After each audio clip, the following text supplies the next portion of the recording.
Hi, in this video, we'll try to understand what exactly is Raspberry Pi Pico. You might have heard or read about Raspberry Pi Pico or Pico W in several different blog articles, maybe into a newsletter or something like that. You might have also heard about Pico as well as something called RP2040. In this video, we just want to explore what is Raspberry Pi. So if you have similar questions like, okay, I have heard about Raspberry Pi Pico, but what exactly it is, or what exactly is RP2040, then this video will clarify all those doubts for you. Let's get started. Now, Raspberry Pi Foundation, I'm pretty sure you know about Raspberry Pi Foundation so far. If not, I'll just tell you a short history.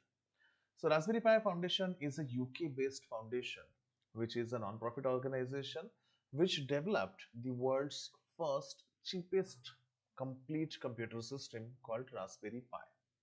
This computer is capable of running Linux operating system, and when it started, they created a 700 megahertz 128 MB RAM single core processor PC. Till now, it is a dual core ARM 1.5 gigahertz computer with 4 GB or 8 GB of RAMs. So it has gone a long way. And the price point has remained the same. Raspberry Pi computer still comes at $35 price point, and it's a credit card size computer. The primary intention by the Raspberry Pi Foundation was to assist the education industry, to assist people to be able to purchase a computer within their budget and learn computing. However, it so happened that the embedded system community or the developer community jumped on the top of Raspberry Pi and instantly made it the most popular, the most widely sold or largely sold computer in the world. Raspberry Pi is now today's most or highest sold computer in terms of total number of units sold. So because of this, the Raspberry Pi Foundation grew largely, and now recently they have also created their own microcontroller. So where Raspberry Pi was a complete computer system, RP2040, it's something that Foundation created, which is a microcontroller. A microcontroller is useful for any kind of real-time embedded system applications, and it can be used to create general purpose or specific projects. So let's first discuss what is RP2040. So 2040 is basically a microcontroller designed by Raspberry Pi Foundation. It is built on the ARM's Cortex M0 architecture, which can work at a maximum frequency of 133 megahertz. It has a built-in 264 KB on-chip RAM, and while the development is done by the Raspberry Pi Foundation itself, therefore, from the development of controller itself, they have created a CC++ as well as a MicroPython software development kit for RP2040, which essentially enables anyone to experiment with RP2040 either using C language on any kind of IDE or using MicroPython language. So MicroPython is a microcontroller specific fork of Python. It also allows the micro machine learning using the TF Lite. More onto it you will get to know slowly as you progress during this course. Now this is about RP2040. I'll again go into a bit more details about RP2040.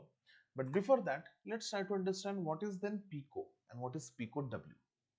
So microcontroller is just like this, a single chip which you can buy, you can create a board around it, you can create a system or design a system around it and use it. But Pico is a line of boards which Raspberry Pi Foundation has created, which makes it easier to experiment with RP2040. If you are familiar with Arduino family, then consider RP2040 as the Atmega microcontroller, Atmega 328 controller present on Arduino Uno board. So Uno board means the Pico board, and Uno has Atmega 328. Similar to that, Pico has RP2040. There are two different boards developed by Raspberry Pi Foundation. One is called as Pico and another one is called as Pico W. The difference essentially is only one thing. Raspberry Pi Pico is a simple microcontroller board, just like a replacement or a much powerful replacement to Arduino Uno or Nano, whereas Pico W is the same with an additional feature that it has a wireless interface as well. You can connect Pico W to internet using Wi-Fi, and you can create IoT applications with Pico W directly. This is a big availability that you can create IoT projects directly using Pico W board. Throughout our course, we are going to use Raspberry Pi Pico W. However, all the things that we cover will be exactly applicable to Pico as well, except the part where we connect with the network or with Wi-Fi. So this is the difference between Pico and Pico W.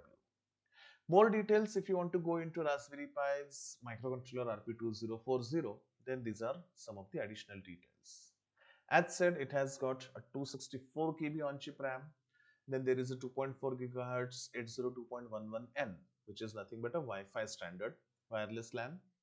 It has got 26 multifunction GPIO pins. GPIO pins means general purpose input output pins. Means you can interface 26 different things directly with RP2040 using those pins. This 26 multifunction GPIO pin also includes 3 analog inputs, meaning that 2040 also has an ADC onto it, and you can directly connect analog sensors. This is about the basic things, GPIO and ADC. Apart from that, it has also got some communication interfaces like UART, which is a serial port, universal asynchronous receiver transmitter. So there are two UARTs, there are two SPI controllers. SPI is your serial peripheral interface protocol. This allows a very high speed data communication and is mostly used to interface things like the memory cards or flash chips. Then it also has two more I2C controllers. I2C is a two-wire protocol with which things like a real-time clock and a lot of different sensors can be connected just with two lines of controller. And there are two I2C interfaces on RP2040, and we have 16 PWM channels which can be used for speed control applications the way we want. 2040 also comes with a USB 1.1 controller with host and device support. Host and device support means you can use it as a host and connect a pen drive to it additionally to Pico itself.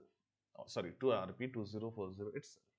And device means you can connect the system to a computer as a device, maybe if you want to share some kind of data or you want to transfer some data to and fro.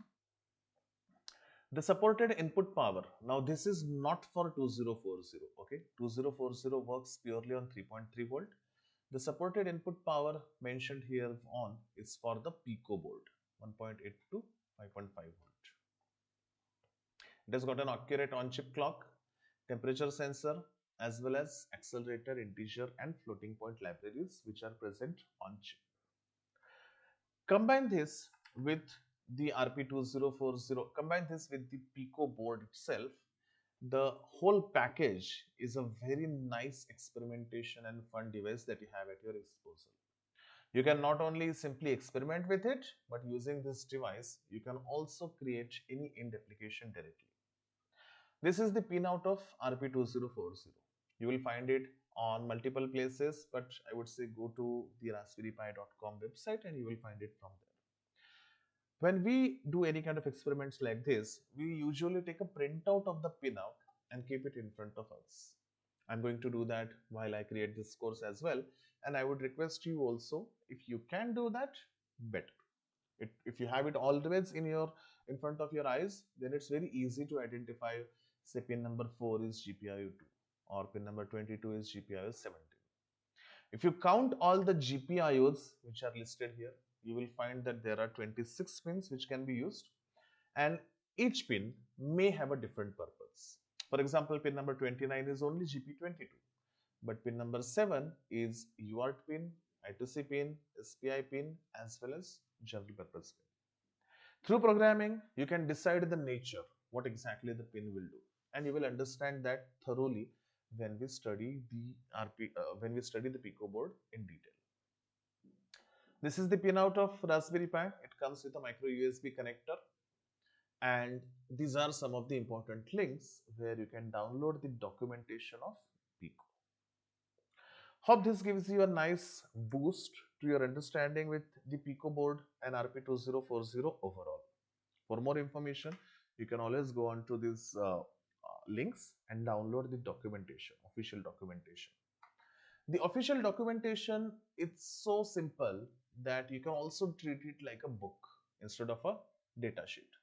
Usually reading a data sheet is very boring affair, but the RP2040 documentation is really very nicely laid out, and it makes it easier for us to directly get started understanding the architecture if you're interested. That's about it for this video, guys. Hope you will understand more in upcoming few videos. Keep experimenting with RP2040. Thank you.